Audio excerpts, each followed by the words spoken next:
توی یه دنیایی که خورشید با بیرحمی میتابه و بادای خشک زمین ترک خورده رو جارو میکنن. من دارم زندگی میکنم. اسمم کاکتوسه، یه گیاهی که هیچ کس فکر نمیکنه اینجا بتونه زنده بمونه، ولی نه تنها زنده‌ام، بلکه دارم رشد میکنم و میدرخشم. ریشه هامو میفرستم توی عمق زمین تا یه قطره آب پیدا کنم. خارم شاید به نظر خیلی ها ترسناک بیان، ولی برای من مثل یه زره میمونن.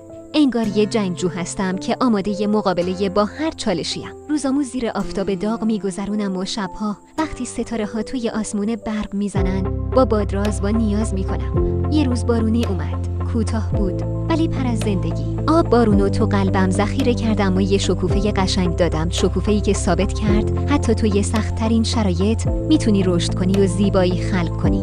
نتیجه اخلاقی داستان: گاهی زندگی سخت و طاقت فرسا میشه، ولی اگه یاد بگیری مثل یک کاکتوس مقاوم باشی، حتی توی بدترین شرایط هم میتونی شکوفا بشی و زیبایی رو به دنیا بیاری. صبوری و استقامت همیشه جواب میده.